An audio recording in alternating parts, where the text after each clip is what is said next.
ではパート2では、前回のおさらい。これは魚の形の寿司ですか？スイーツですか？スイーツです。はい。何の形のスイーツですか？魚の形です。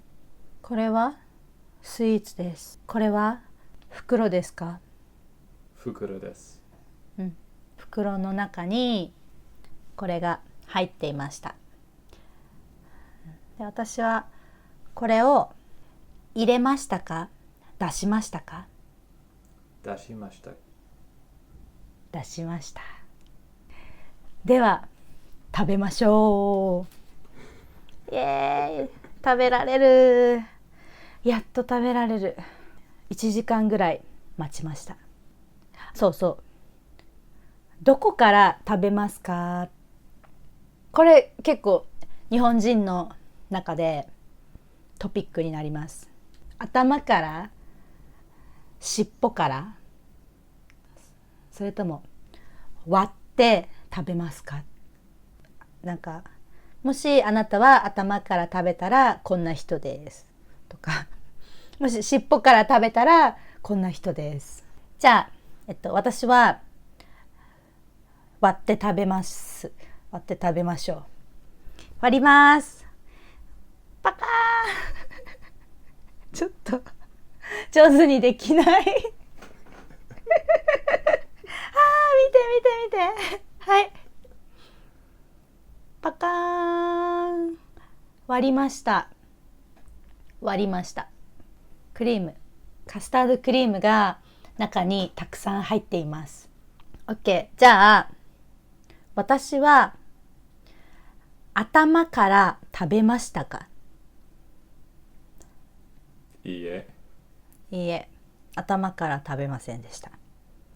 じゃあ尻尾から食べましたか？いいえ、尻尾からじゃありません。私は割って食べましたか？割って食べました。そうです。割って割りました。頭から食べる人もいます。尻尾から食べる人もいます。で、これを割って食べる人もいます。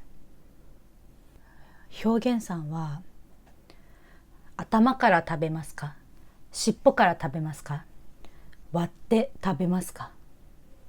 割って食べます。そうですね。私は本当はいつもは頭から食べます。じゃあ中にクリームがたくさん入っていますか？はい。はい。中にクリームがたくさん入っています。じゃあ中に何が入っていますか？クリーム？クリームです。クリームがたくさん入っています。じゃあ中にバナナが入っていますか？いいえ。いいえ、バナナは入っていません。クリームだけです。あのこのスイーツはクリームとあんこがあります。そうそう、クリームのたい焼きとあんこのたい焼きがあります。これはあんこが入っていますか？クリームが入っています。私はあんこが好きじゃないんですけど、表現さんはあんこが好きですか？クリームの方が好きです。そう、あんこが好きな人はあんこ派、クリームが好きな人はクリーム派と言います。私はクリーム派、絶対クリーム派。表現さんもクリーム派ですね。クリーム派です。表現さんはあんこ派ですか？クリーム派ですか？ クリーム派です。 Yes。クリーム派です。猫派ですか？犬派ですか？犬派です。私も犬派。でも猫も好きだけど、ちょっと猫アレルギーがあるからね。そうそう。はい。ということで、今日は日本のスイーツの話でした。じゃあ、またね。食べます。バイバイ。